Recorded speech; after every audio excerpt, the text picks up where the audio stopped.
We're coming off a great night on Wednesday as leaders from around college sports and sports business gathered in Charlotte to celebrate longtime Sports Business Journal reporter Michael Smith. The event was hosted at Del Frisco's by Teal Sports and Entertainment founder Ben Sutton and was attended by nearly 40 colleagues of Michael Smith, friends of Michael Smith from his 17 years at SBJ. As many of you know, he is a special person. He left SBJ in 2024 to focus on his battle with Parkinson's, and it was great to see him last night looking so good.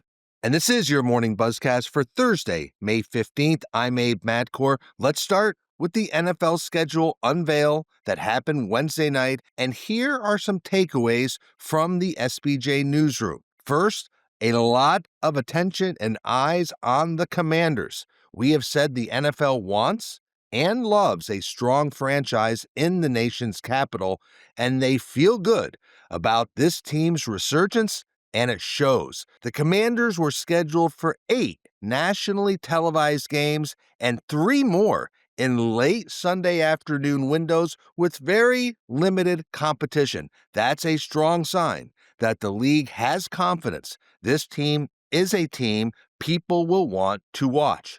But yes, the schedule is still about the Chiefs and the Cowboys. They are the top draws. The Chiefs are the only team in 7 primetime slots. That includes the September 5th game on YouTube that we talked about against the Chargers in Brazil.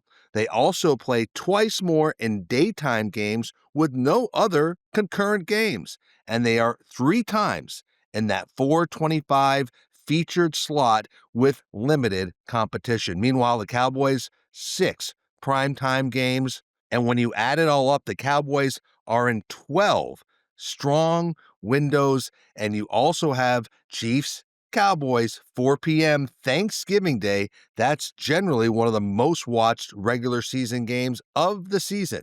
Fox, their big one, they have a lot of big ones, but they get Chiefs, Eagles rematch of the Super Bowl on week 2, and Fox also gets 3 Buffalo Bills games this year. So I always look at the primetime appearances by the teams.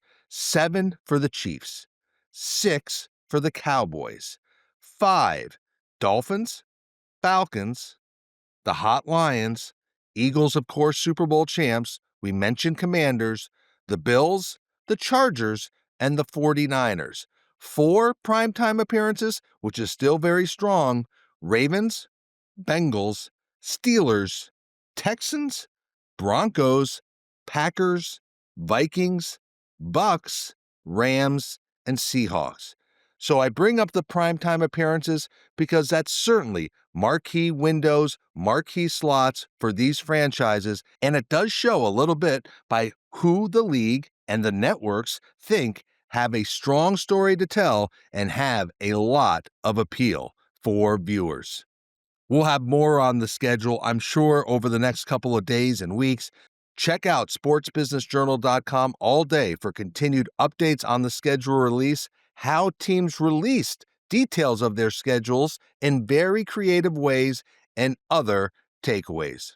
I'm heading to the PGA Championship on Friday, and there's been so much talk about golf this week in our office and in Charlotte, and of course, much of it still focused on LIV and the PGA Tour. A very interesting report by Golfweek that President Trump was set to tell leaders in Saudi Arabia that any deal between the PGA Tour and the PIF with LIV and the PGA Tour would be on the preferred terms of the PGA Tour, and that might not include a long-term future for LIV Golf.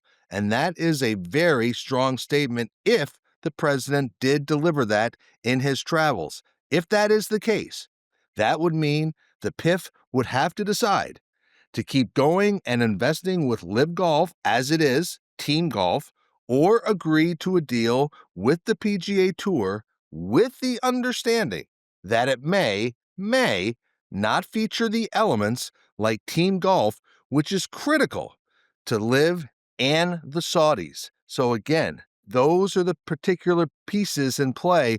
That's what you have to continue to watch, and we'll see if more reports come out about President Trump's meeting with leaders in Saudi Arabia and where the golf conversations came up.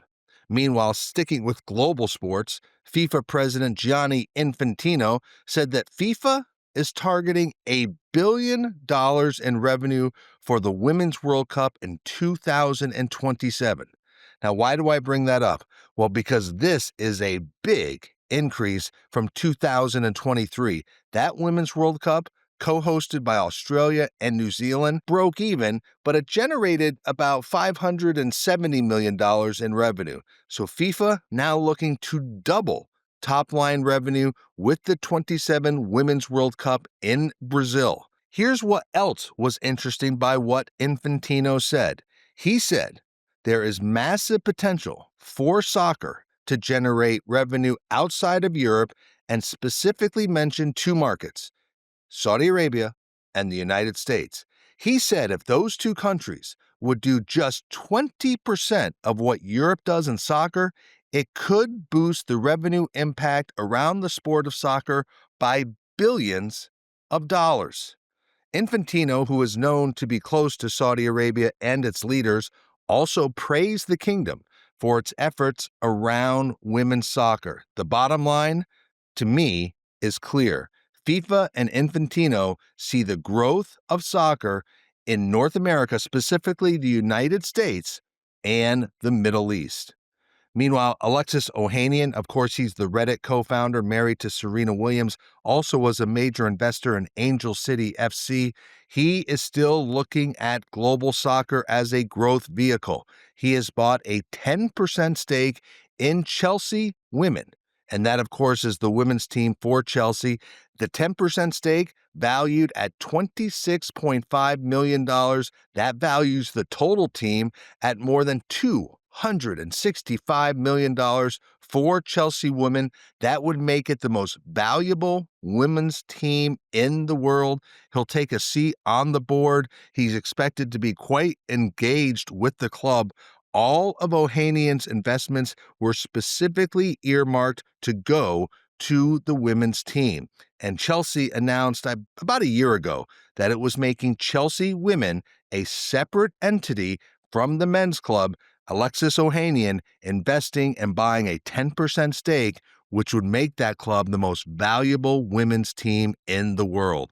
You know, Hall of Fames, they can be seen a little bit as relics today. They don't have the appeal they once had. I'm a tennis guy, and one Hall of Fame I have never been to is the International Tennis Hall of Fame in Newport, Rhode Island. It unveiled a $3 million renovation to its museum on Wednesday.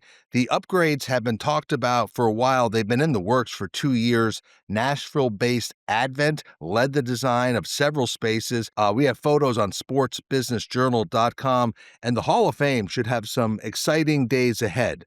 There you have the pending inductions of Roger Federer, Rafa, Serena, and Venus Williams. And so the Tennis Hall of Fame preparing for these future inductions with a $3 million renovation. They hope that these renovations can really double or triple the annual visitors of the Hall of Fame. They get about 40,000 a year currently. And like I said, they hope with these renovations, they hope to double or triple that number of attendees each year. I know I hope to hit Newport, Rhode Island and see the Tennis Hall of Fame soon in the future. Don't look for Nike co-founder Phil Knight to be part of a group to buy the Trailblazers despite his ties to Oregon and the region. Phil Knight acknowledged that 5 years ago, he would have had an interest, but now at his age of 87, he said he has no interest in acquiring the team.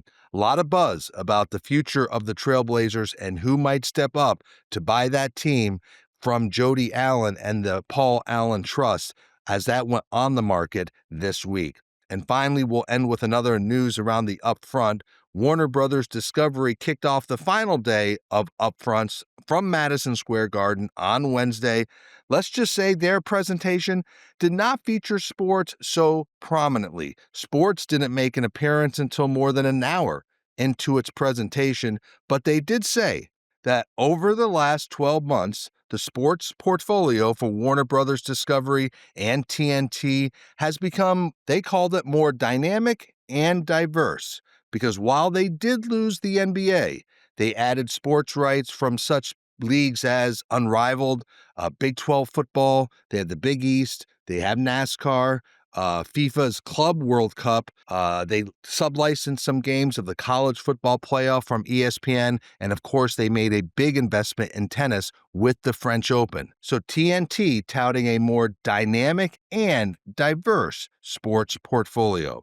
And an SBJ programming note as we wrap up. This week on SBJ Sports Media Podcast, my colleagues Austin Karp and Molly Kalaline discuss how sports has taken over the annual Upfront.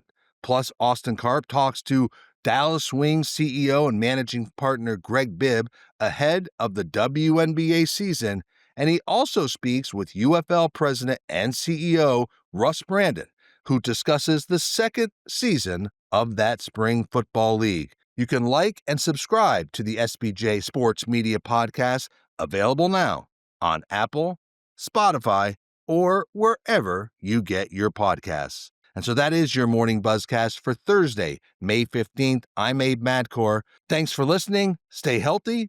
Be good to each other. I'll speak to you on Friday.